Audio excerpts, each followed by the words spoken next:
recorded. So we're going to be talking about Drupal from 50,000 feet, just sort of like what this whole thing is. A little bit about its worldview, like how Drupal sees the world, because I think that really shapes the way in which it's used and the kinds of projects it's well tuned towards. Some of the terminology, because for those of you who have done a little bit of Drupal, you might have noticed it's got some jargon. Talk a little bit about what Drupal core is, what Drupal add-ons are, some of the workflows associated with it, what this whole idea of community is. People in the Drupal space are often talking about community and what's the deal with that, because isn't this software? Getting help, and then there's time for questions. We are also a small group of people. We can, please interject. This is only useful if you get your questions answered. So please, if you have questions as we're going along, don't be shy. So a little bit about me. You might notice there's a Gorton Studios. That's a logo, right? I run a firm that does Drupal design, development, strategy planning, etc., based up in the Twin Cities, up in Minneapolis and St. Paul. And I've been doing Drupal for a very long time. For those of you who are here for Tiffany's keynote, and she was talking about her introduction, like it's a sort of similar time frame that I started getting involved with Drupal, like 2008. Going to my first event and all of a sudden thinking, wow, there's a lot more to this than the software. I really like that. My own personal path with Drupal, though, was definitely, first review, this is ridiculous. It was just not, I was shocked at I have a full-time job. I don't really want to learn all this stuff about nodes and blah, blah, blah, and blah, blah, blah, moving on. And then we had some reasons as a firm to kind of come back and look at it because we did some other systems at the time. This is back in 2005, 4, 6, 7, somewhere in there, and realized, well, I should give it a little bit more of a serious actual look. And then upon digging in, realizing, oh, there's something here, and now we're at the place where, yes, Drupal is actually a super useful tool. But I definitely get the perspective of some skepticism when approaching this whole thing. And then if you want to email me or Twitter me and whatnot, that's my info. So Drupal is a number of things. It's an open source web content management framework, might be a better word, but there's a lot there. I want to unpack that just a bit. So open source, right? It's free as in software, or free as in beer, and free as in speech. No one can take Drupal from you or tell you you can't use it for something you want to use it for, or charge you to use it. It is yours, fundamentally and always. That is a characteristic of any open source software. There is no one who says Drupal can be done for, used this way but not that way. It is yours. It is ours.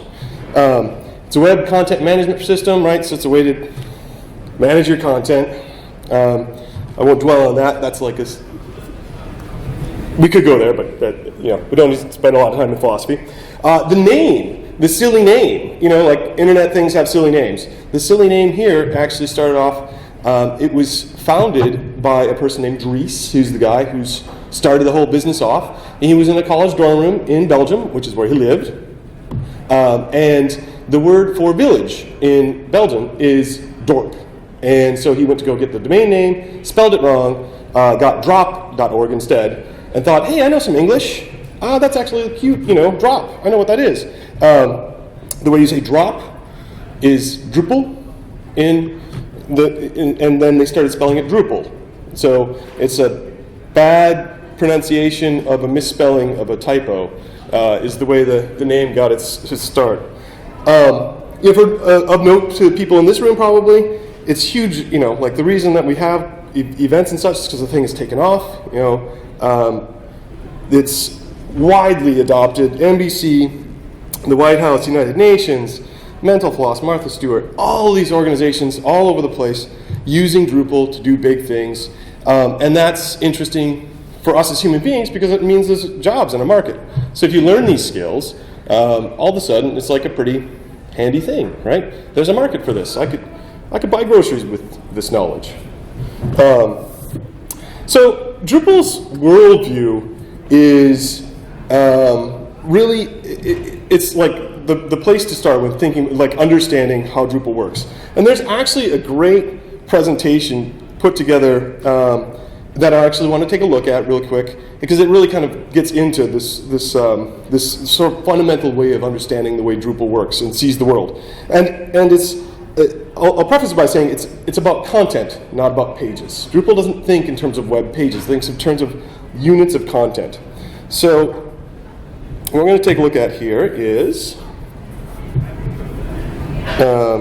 put together, has anyone here heard of COPE? This is like a famous thing in the internet Drupal space. Create once, publish everywhere. It's National Public Radio. Daniel Jacobson, when he put the slide deck together, was working. He was, I think, the chief. He was in charge of this vision for National Public Radio. And this is a few years old, and so the screens look a little bit old, but it's the same. It's the same things there. So these are all just slides from looking at different kinds of content, one particular story within the NPR, National Public Radio ecosystem. And again, this is very much the way Drupal thinks of the world as well. And in fact, over time, NPR has moved to using Drupal because of the philosophical affinity. So here we're looking at, this is an edit screen within National Public Radio's system, and you get the, there's a whole bunch of stuff here. There's, how are we doing for visibility, actually? Is that squinty or what? Really that? So there's a whole bunch of stuff going on. There is, if we could see it, there are dates, like the display date. There's the updated date. There is the title. There's a subtitle. We have a teaser here. This is the mini teaser. Is it a generic story? Comments on, off, etc. And there's a whole bunch of different, like you can imagine that maybe some of these things up here, there's unpublished, layout. So there's different options. It's basically just, we're looking right now at main fields. But all of these pieces of information are what makes up this story. The title, the teaser, the image, the byline, the who wrote it, when was it created, when was it updated. They edit this information. And then they start having that produce all sorts of output. This one's super nerdy, but it's XML. But here's, like, we as human beings might experience it by going to the npr.org website and browsing and seeing. Here we are. This is the story. This was the title that was typed in. We have the listen to the story. There's a link here. We have the date. There's the start of the text. We didn't see that field. But all of this information is being composed and put right in here. And then there are lots of other views of the same information. And this is sort of the same, is create once, publish everywhere. Your one edit screen is going to control a whole lot. One piece of information, one chunk of information is going to be used in many, many, many different ways. So here again, we see the same title being used in the player. The same date is here. This is maybe either the teaser or maybe the mini teaser. And then at the time in which this was put together, they had a lot of iPhone apps or other things. So here we are, yet another view. This is a different, again, in the iPhone app. This is the mobile website back when those things were done. Title, there's the picture, again, different layout. Yet another one. And now this starts getting a little bit more interesting too. So WBUR, I'm not actually even sure where that is, but it's a public radio, local public radio station somewhere in the country, and NPR's content is being federated, it's being pushed out to them, so that these people, when the show is airing, they don't actually have to go and type this in. It just goes out magically through the interwebs and shows up on their website. Once again, here it is on this website. This one, it's down here. So this is either maybe the teaser or the mini teaser, sort of feeding other websites, iTunes, etc., Google. So that principle of creating once. So if you were to update the title, right, it would change the title everywhere. It should go throughout the system. It's this centralized way of having information be shared and organized and managed. So Drupal is very much in this same sort of mental image of the world. It's all about content, not pages, right? So your content might produce a web page, but it might also produce an RSS feed, or a list, or a view of events in a calendar format, or whatever. And so that leads to a number of other things as well. So when you're working with Drupal, you're thinking about structure first and foremost, not presentation. So if you're NPR, the question you have to ask yourself is like, all right, so when we have stories, what are the pieces of information? You don't worry about like, is it going to be over here, and the title will be in this nice sans serif font, and we really like the letter spacing and such. That's not where you start thinking when you're using Drupal. That's also necessary thinking in any good website. But with Drupal, what you end up doing is you say, okay, what is the essence of a story at my organization? Well, we need a created date, we need a modified date, we need to know bylines, we need to do all these kinds of things. And you start asking yourself the questions about what is this content? And so you get it working, and then you make it look nice later. You get the sort of essence of information. And this also extends not just to content, but the way that Drupal itself is extended. And we'll talk about what it means to extend, but very briefly, with Drupal, you don't generally install a feature. You're not installing, when you get Drupal out of the box, it's this blue thing, it doesn't look like much, and it's not terribly impressive, frankly. And then you start adding things to it to make it yours, make it what you need to be doing. But the way in which you extend Drupal, you don't, you extend via building blocks in sort of like a recipe fashion. So, for example, if you want to have a photo gallery on your website, what you do is you start installing pieces that do, or modules that make pieces of that happen. So, for example, in a photo gallery, you might imagine that you need something that does grid layouts. You would install that piece. You would need something that does maybe image resizing. So there's the little one, you click it, it opens up. You need maybe the little window, the modal dialogue that kind of overlays on things. You install that piece. So you end up assembling these little bits and pieces in much more of a kind of like a recipe style, rather than turning on the photo gallery thing, right? It's not a monolithic thing. You end up grabbing little pieces and blending them together and saying, now this is my photo gallery. And this is interesting. This is kind of cool. Because that means you can infinitely customize like your photo gallery. And that flexibility is really cool. But it's also sort of like, oh, really? Like, do I have to think about everything? And that's kind of the approach with Drupal. Unfortunately, like, what if I just run a photo gallery? You actually have to kind of assemble it from all of these pieces. So it's a double-edged sword. But it also, again, like, you know, this is it's a powerful tool though, because like if you say later on, you know, 6 months later, websites evolve, you want to start adding maps and say, like, you know, I want to have, you know, I want to know where these pictures were taken. I want to be able to do like a different view of this stuff. I want to be able to look at a map of the city and see like these pictures were taken here and these pictures were taken here. Later on, you can come back and say, I'm going to add mapping to this website, and I want it to influence the photo gallery too, and the way, you know, have all that blend together. That's a powerful option to have, and it's the sort of thing that Drupal anticipates and expects, and this is why. So again, it takes this worldview of all of these little building blocks that you bring together. Unfortunately, Drupal, because of this, it's all there's so much jargon, because what do you call this thing? It's not a page, right? This unit of content. Well, you have to come up with some word that's weird in order to have this. And so the kinds of content. So there's a couple. You know, here's some of the big words that you'll see. And the reason for these words is because, again, there's sort of this philosophical underpinning that makes the word page not really quite right. But content types, that's kind of almost English, actually. So the kinds of things on a website are content types. So that would be like a blog post, or an event, or a page, or a story. Like that would be, like, there are types of content on the NPR, if you think about that example again. One of the content types for National Public Radio is going to be stories. Another one might be authors, or that might not be the right word in the format, but, you know, like people, right? And that people would be a different content type and have different information, maybe like a bio picture and the history of things they've done. Stories have information like titles and created dates and teasers and mini teasers and stuff. And so events, pages, products, each of those would be a type of content on a different kind of website. So that's what a content type is. Fields are the little bits of information that describe, that make up each content type. So if we think again back to the example, the one we were looking at with Winnie the Pooh, there was a date.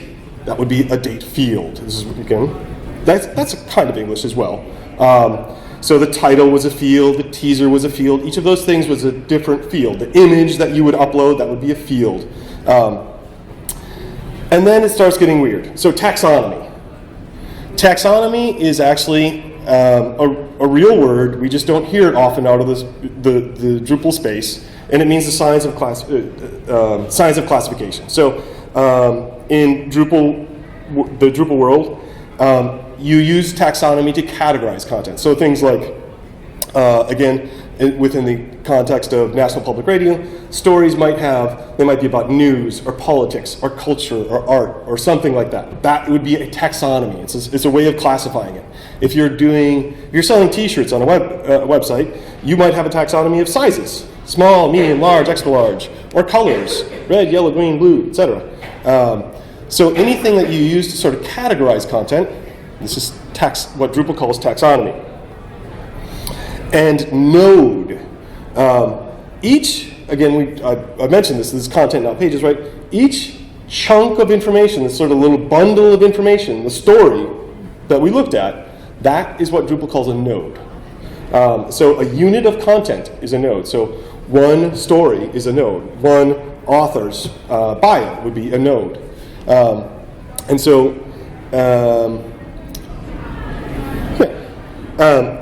a view is a collection of things. So if you work with Drupal, and if you're here at the camp, and you're going to sessions and such, people will throw all these words out as though that you should know what all of these things are. And hopefully, this is enough right here. There's other jargon around. But if you can cover, if you've got these things, you'll be able to get a lot more out of the rest of the camp. A view just means a bunch of stuff, right? It's a collection of things. So, for example, in the photo gallery example, when you have 20 different photos, you can imagine that each of those is a piece of content, and each of those would be a node. There's all 20 of these pictures that we've uploaded, and they've got the title, where did I take it, and what, maybe it's maybe I'm super into photography, and it's maybe got the settings of the camera and all those kinds of things listed there. Lots of information about the photo just beyond the photo. Maybe the geolocating tagging, like, oh, I took this one over here, I took that one over there, etc. Each of those pieces of content would be a node. That whole listing, when you're looking at it as a user and seeing, here's 20 pictures, that would be a view. It's a list of things. Another example of a view would be, say you've got a website with events, and you might want to have a list of upcoming events, right? Just like, hey, next week, following, next week, after that, that list of, like bullet pointed list of 8 events, 10 events, that would be a view of events. Likewise, maybe you've got blog posts. I want to see past blog posts. I want to see, all the blog posts from last August. That would be a view. I'll, go to a page like, I want to see the archive. I'll go back to 2014. I'll go to August 6. That experience is a view, seeing those 6 blog posts. Questions so far? I see some nodding heads. A theme, then, is the stuff that makes it look like your website, right? It's all the colors, the logo, fonts, all the sort of things that human beings are going to interact with when you get to your website is all in what Drupal calls the theme. So you could imagine that the words, for example, if we go back to our example, like there were at least 4 or 5 different websites that had different looks. The NPR website, there was the WBUR, the News Q, etc. Each of those looked very different, but they had the same content, right? That's done by having a different theme, right? The information is the same. The way it's displayed, the experience you get as a user, like, oh, I'm interacting with this organization now, or this, it feels different. That's all about the theme. And modules, which I talked about briefly, just a moment ago, are these functionality enhancers, right? So a module is something that allows you to extend Drupal with new powers. So again, in photo gallery example, a module, if you wanted to do a photo gallery, you would get Drupal, and then you would start adding to it. And the things that you're adding to it would be modules. So this image resizing module, the image uploading module, the image overlay, like to make that little, nice, elegant little box come over. There would be a module. There's maybe 8 or 10 different modules that are involved in making a good photo gallery. And the last one I'll mention is a block. Blocks are ancillary bits, right? So if you're looking at a web page, and in fact, actually, maybe go back to our one of our examples there. The little extra bits on a site. So this site is not necessarily made with Drupal. I don't know what it's made with, but a block would be something like this. Like it's just this sort of extra stuff, or maybe this little calendar would be a block. Kind of the extra bits on a page that kind of are specific to a page, perhaps. This one's got, mostly ads. But yeah, that's the kind of thing that's in a block. But sometimes it's also like the blog archive list would be in a block. It would be a block that has a view in it, but if anybody else tracked that, it's like, wow, that's impressive, because that's jargon. But here we have, this would be a block, right? So it's just kind of extra things. Look, maybe your shopping cart contents. That's a thing. It's a little thing. Again, something that Drupal would call a block.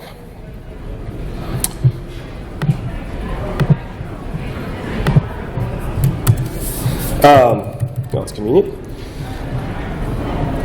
Questions? So, where do you put something like?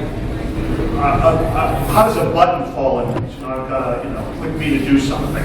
Yeah. Is that part of the theme? And then, if so, what's the underlying activities that happen? Where do those fall, or can I just grab all this from like a module, sort of as a tidbit?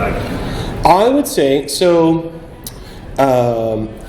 A button typically is some sort of thing that you're doing, like you're submitting a form, maybe you're filling out the content. It's like super simple, basic, signing up for the email list, for example. So that would be probably, there's a couple things involved there, actually. Let's say your email list is managed with MailChimp. Great service, we use them a lot. I'm not a paid endorser, but I like them. You would probably have a MailChimp module installed on your website that would have like your list account information, ID that you type in there. And that module gives you a bunch of functionality. And one of the things it would do is it would say, once you install it, it would say like, hey, there's several new blocks available for you to put around your website. And so you would put those blocks into, over in the right-hand column, sign up for our newsletter. And that functionality of like type in your email address, click submit, that would be experienced in the theme. You could make it green or yellow or orange or whatever. But that functionality would be coming from the module. And so buttons in general, whatever example, like all the examples I can think of, are always about functionality, like add to cart. All right, so now you're talking about some e-commerce functionality that would be provided via e-commerce modules. So that's what I thought, and where I was trying to get back to on the theme question was, who wins in that? All right, if module says, MailChimp says I have an orange button with black letters, yeah. And my theme is, to use yours, a green button, yeah. With brown letters. Who wins? Your theme wins, and Drupal tries to be well-written Drupal modules. Don't make things black and orange and blinking. And at this point in time, it's actually pretty rare for a module to do that sort of thing, because what? Yeah, so your theme, again, like sort of like the way Drupal works, has got this fundamental worldview of, we're going to give you all this functionality, all these pieces, and I really don't know if it should be black and orange. I really don't know, so I'm not even going to make that assumption. And then it kind of turns it around, puts it on you. It's like, well, of course it's black and orange. Everything should be black and orange. Well, it's kind of on you to make it black and orange. Again, it's sort of double-edged sword. In the case of black and orange, might be a pretty good decision there. Other questions? I got a question about the SEO friendly URLs. What would make it a friendly URL, I guess? So when you install Drupal out of the box, you make some content, and the URLs are up above. So it says http://www.example.com/ instead of /node/3. That's what Drupal's system out of the box will use. Like, I just made a blog post, and the URL up above is blah blah blah blah blah 3. Is like, has nothing to do at all with the content, right? Whereas if you go to, like, say, the MidCamp website, and if you go to the page for this session, for example, it would be midcamp.org/sessions/welcome to Drupal, like kind of spelled out. And that has a benefit for human beings, because you can remember that, you can maybe guess at what the things are, but it also then has a benefit for search engine optimization, which is what SEO is making it, giving you a slightly better score with search engines. So if somebody types in welcome to Drupal, a page, 2 pages that exist in the universe, one called Node 7 and one called Welcome to Drupal up in the URL, this one's going to get a better score from Drupal.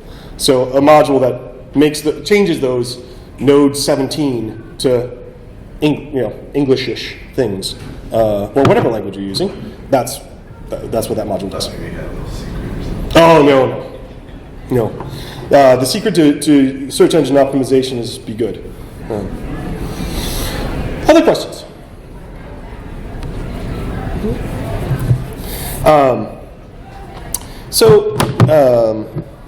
Drupal core out of the box, I already mentioned, is a really basic thing. And it looks like this, and it's super underwhelming. Has anyone here installed Drupal? And is anyone who want to share their experience after they installed Drupal? Like, I did it last night because our tech director told me to do it, and I did it at midnight. And I made a page called Midnight Page, and then I made a block called Block, and I did it all by 12:05. So awesome! That's awesome. Cool. All right. Anybody else got it? I mean, like, that's hard to beat. Like, you're just like threshold up here. Yeah. Took me 6 minutes. I'll tell you, having worked with people and done these kinds of things, I think it's not uncommon to do that and then be like, now what? Like, at minute 6, I've got a blue thing, and I made words, and I made a block, and that's cool, but there's not a lot going on here. I don't know, does that ring true to anybody and want to? Yeah, right, okay, great. I just made some words on the page. I can do that in lots of different programs. I think out of the box, Drupal is kind of, it's like almost like a proof of concept of what you could do with a tool. And that's probably about what this website is here, too, actually. I think the screenshot of, this is either just after install, or maybe I did go create a page called Welcome to Drupal 7. For anyone who's done that recently, did I? Is that what it comes? Is that what it is? Exactly now? Yeah. Not a lot going on. But cool, I mean, that's still, you can log into it, you can make pages and do things. But it's blue, and I don't know. I don't want a website that looks like that. So in order to get Drupal useful, what you start doing soon after, you're like minute 6, is you start thinking about, well, hopefully, you have a problem to solve, right? That always helps you explore a space and get something done. But you start looking at ways to make Drupal better, do the things that you need it to do. So adding things to Drupal. So there are 3, well, actually, I'll talk. The modules and themes are the things that you would most commonly add. And so I'll talk about each of those a little bit. So we already have, I guess. Modules, again, are these pieces of functionality. Themes are make it not blue, right? Make it black and orange. Make it whatever. Make it look better than that. Distributions are a slightly different thing. There are a number, at this point in time, the Drupal ecosystem's matured quite a bit, that there are sort of packages of Drupal that are tuned to specific use cases. So, for example, and these things are called distributions. So there's one called Open Atrium, which is kind of like a groupware, bunch of modules and theme and such, that it makes it easy to sort of collaborate online in a sort of teamwork kind of sense. There's another one for publishing called Open Publish. A lot of them start with the word open. If in the sponsors room, there are a bunch of good sponsors there. One of the people I saw there is Attendees. They maintain a distribution called Open Aid, which they do a lot of work with the United Nations and other folks like that. And it's like this sort of collection of modules and a theme and such to, again, sort of jumpstart somebody trying to do aid work around the world. These things are found on Drupal.org. This is where the mothership is for all of the Drupal things. And they are community contributed, which means, like all of this, I mentioned that Drupal is free as in software, or free as in speech and free as in beer, right? Free as in your freedom, capital F freedoms are not limited. It's free as in beer, as in money, as in like you have no cost required to get this stuff. But it's also sometimes described as free as in kittens, right? So kittens can come to you free, but you got to take care of them. There's no sign. I mean, like that's a weird kind of freedom, kittens. Wonderful, but also need time and attention. Community contributed things are provided and come as is, right? So some modules, like if you go to Drupal.org, you go to the add-ons or modules page up at the top. It'll tell you there are 30,000 modules or something. I should have looked this up this morning, but there's a lot of modules. How do you find something?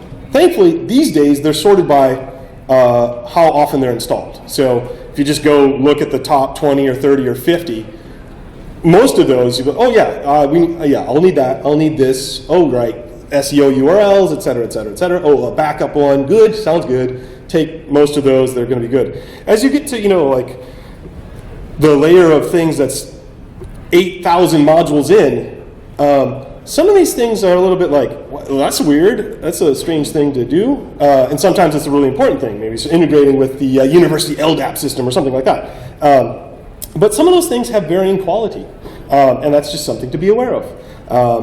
And there's actually a session that is at camp. I've got a link to it, but I think it's 2 sessions after this about talking about how to find good modules and how to be like, well, is this a good module or not? And that's definitely something that becomes like part of what you do is evaluate modules. If there's 100,000 websites already using it, that's a good sign. If there's 2 websites using it and it hasn't been updated for 4 years, that's a bad sign. There are other signs as well. All of this kind of stuff, this activity, is what Drupal calls site building, when you're adding things to your website. And so, again, that sort of sounds English, but as you're looking to navigate today and in the future working with Drupal, the activity of adding things to Drupal is called site building. And so, because of this mentality that Drupal brings to things, like before you can create your photo gallery, you have to think about the essence of a photo gallery. Before you can create your blog, your story page with all of your things, you have to think about what does a story consist of. Drupal sort of forces you to just plan, right? You don't just, if you install Drupal and do it, you get to that blue screen pretty quickly. It's cool. That can be a sense of accomplishment, but minute 6 happens and you're like, now what? What do I do after this? This is great. I've got to, I accomplished something, but, and you have to, it sort of forces you to go back and say, all right, what is it that I'm trying to do? And in the case of just, someone telling you need to install it, you're done, right? Hooray, but that's mission accomplished. But when you're having to build the website for National Public Radio, or having to build a website for MidCamp, or having to build a website for the University of Illinois here in Chicago, you have to stop and really say, what are all of the pieces? What are all, all right, and it really forces you to come back and talk about goals and priorities and other things like that, and then from there build. And I find that personally a very compelling kind of way of approaching things. But it also sort of means that you spend a lot of time and attention in this planning phase, and it makes Drupal projects, say, longer in some ways than other things you could do, but infinitely more customized. The good news is, how many people here own a Drupal website, or have, not necessarily own it, but are in charge of, say, editing a Drupal website? Okay. A well-designed Drupal website, you shouldn't need to know any of this blah, blah, blah, blah, blah. You should just be able to edit it. So it's cool. I mean, knowledge is always power. But it should be relatively straightforward to go edit something.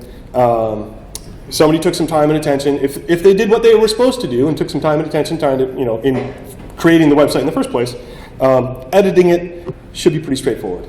But you might, while you're editing it, see things like the word node and content types and taxonomy and such. And hopefully, what we're doing here today helps you not worry about it. Questions before I move off of that? I know there's a whole talk on the selecting modules thing. Mm-hmm. But, if you use, for example, Ubuntu for different repositories, and some are closer to core than others, so you can feel better just by the fact that it's like a narrower group. And then one's like, okay, this is the whole wide world. Yeah. It could be anything. Is there anything like that in Drupal? I don't think there is anything exactly analogous to that. I mean, there are oftentimes when a problem is sort of being, when there are multiple ways of solving a problem, there might be 4 modules that each have a sort of different way of doing it. So in the case of, this is much larger, but e-commerce is an example that's coming to mind. E-commerce, you can imagine, consists of a lot of things. Like you need to be able to handle security, credit cards, and all those kinds of things. There are 2 big sort of e-commerce collections in the Drupal space. One's called UberCart, and it's sort of the declining one, and one's called Drupal Commerce, and it's sort of the ascending one. And the reason that Drupal Commerce is ascending is because philosophically it's more Drupal-y.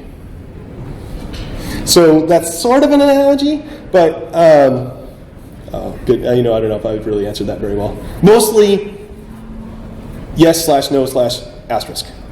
We can talk more about that. Other questions? All right. So the Drupal community. Does anybody else I'm so I don't know. I think this is a natural thing to talk about. Does it strike anyone else as a little bit odd to talk about a community of software? Does that? Anybody feeling? All right. No. All right. When I first was exposed to Drupal, I was like, "We're using this. What do you mean the Drupal community? This is a non sequitur. Why do I don't really care. I just want the software to work." However, over time, I've really come to appreciate the Drupal community, the group of human beings working on Drupal, and I now realize that it's incredibly important, and I didn't as I first started. I think it has a lot to do with the long-term longevity of something, because if you're going to use Drupal professionally, personally, you're kind of making a bet on a technology, and you're saying, can it do what I want, and is it going to be around for a while? And I think the is it going to be around for a while is super, super tied to the people who are working on it today and tomorrow and have worked on it in the past. And it's one of the things that I think actually happily Drupal really, really shines at. For whatever reason, the quality of human beings who come together and try and solve these problems is, in my estimation, super, super high. A lot of really great people, super happy to share their insights and knowledge and work together to try and make good things happen for you and your organization. And there's a sort of fundamental optimism maybe in technology as being a powerful thing. It's technology of the web as being a transformative thing that's making the world a different place, and that in balance is a force for good. But there's a lot of people in the community. So over 1 million people, a lot of languages, a lot of countries, and they are all over the place in internet, right? In internet space. This is Webchick is one of the big people in the Drupal universe. If you enjoy the Twitter, this list is a great list to just sort of see people in the Drupal universe who are tweeting and such. Is anyone here familiar with IRC? It's like ancient chat, and still used. It's big in the Drupal space. If you're so inclined, there's a lot of information about it, drupal.org/IRC. There are a ton of newsletters at this point in time. The Weekly Drop is one that I really like myself. Lullabot's got one, and there's many, many more. There are a ton of podcasts out there. if you go out and walk dogs or do things like that and listen to podcasts, you could have Drupal podcasts solid all the time, every day. These are some of the better ones. So Drupal Easies, Modules Unravel, Drupalize Me, Aqua's got one.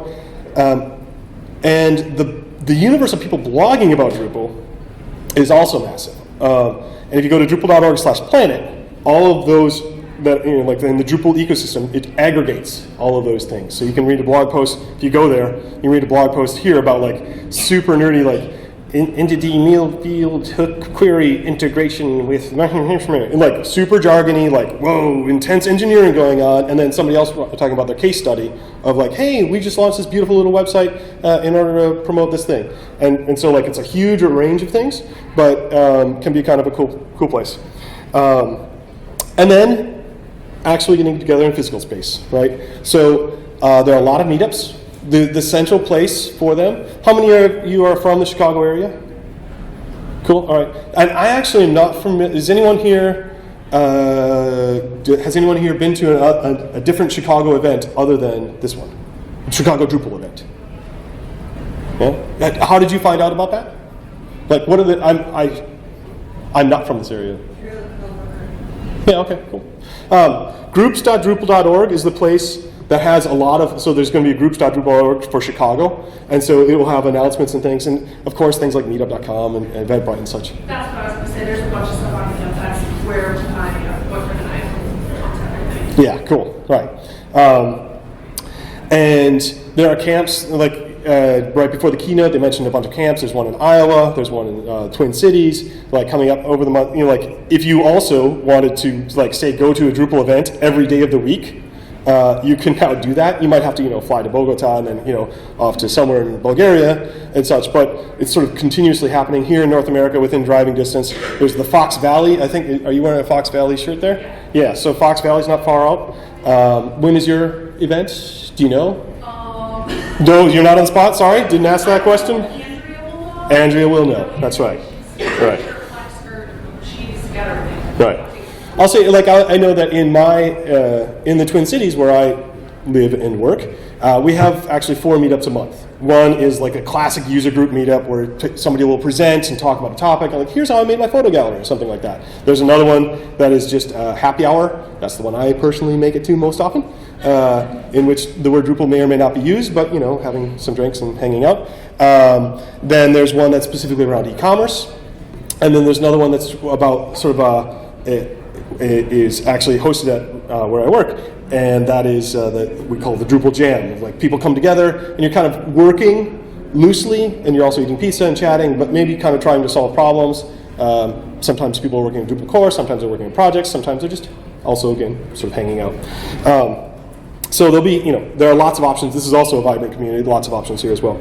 And then every year there's something called the Drupal Con, which is like this big gathering. One in North America, one in Europe, and sometimes one someplace else. And they're sort of working on regularizing that. This year, it's going to be in Los Angeles in May, so it's coming up.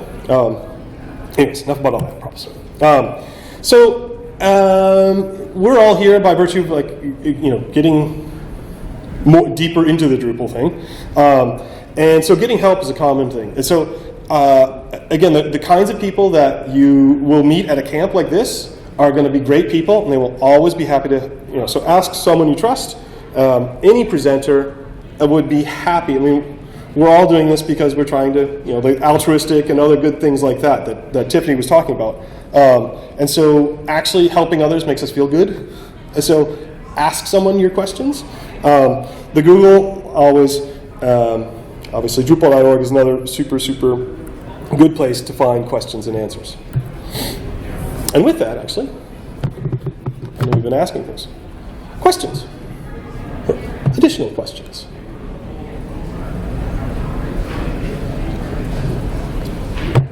All right. Well, Mr. Room Monitor, I have forgotten your name. Dan, sorry. What time are we done at officially? We are officially, you have 15 minutes, so we are right into the question section. Look at that. Well, on behalf I'm happy to stick around for questions and such, but I'm also happy to give you all 15 minutes more of life. So. Well, you were talking about, if you have a problem. I found the best way for me, because I'm more maintaining a website right now, is almost searching on Google looking for a screen share video. Yeah. Are there any specific YouTube channels or things like that you would suggest if you're trying to learn? Yeah. Because I feel like that's the easiest way if you're... Yeah, and there's so many different ways. I mean, there's a lot of great... so videos are, some people love videos, some people don't. Right? Some people like books, some people don't, right? And the good thing is there are so many resources out there. Specifically for videos, there are two services that I think would be good, but I want to know a little bit more about what you specifically are doing. Do you find yourself more programming or trying to, what's an example of something that you were trying to solve that you recently stumbled into? It's like, I wish I knew how to do I guess almost sometimes you get a module, you install it, enable it, and then how do I start using this? And Yes. sometimes it's easier to see someone click through everything to get it up and running and working, or using it, like you said, building recipes, trying to get two things to work together. All right, so two paid services, both of which I think might have free trials, like a 30-day trial, perhaps.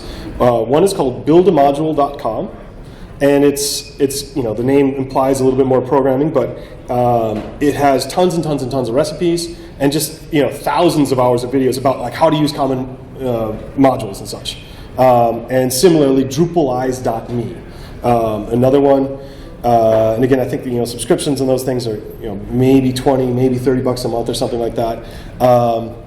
But thousands of hours of really good content, very professionally produced, to try and answer questions like that. All right, so you need to here's what you're trying to solve. Here's how I put it together.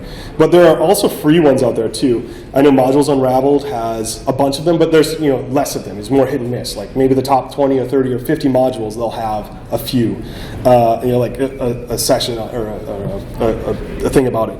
But yeah, the Google is awesome at turning those things up in different places too, and it's not uncommon. I mean, were you able to find good content for whatever it was, the module that you were looking?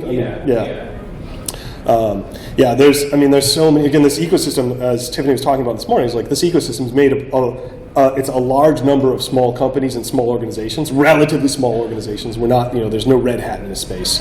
Acquia is plausibly the equivalent, maybe, but even that's different. You have tons and tons of people producing blog articles and like screencasts and such.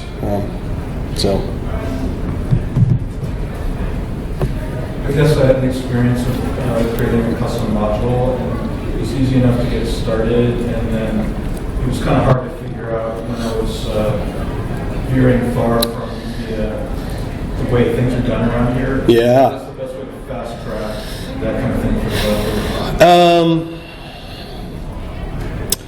Well, wow. So I started life as a developer. I'm a CEO now. So I have, I've gone through a trajectory of things. And the way in which I did it was, took years in School of Hard Knocks, and just like bumping into things, and then, eventually having other smarter people doing it for me. Yay. Man, I feel like I should have a really good answer for that. We do this, but I don't. I would like to think about that. I'll take a next question and if I haven't come up with a good answer. 6 hours or something. Yeah, exactly. A lot of okay, all right. I won't fumble my way through that question further. I will definitely have an answer for you though. Anybody else? Yeah, afterwards, you come on up here and we'll talk. All right. Well, I'm happy to stick around. I hereby release you. I think it's lunch. Yay! Or like an early I'm not going to open the doors until 10, so you're stuck. Oh, no. No! There are rules around here.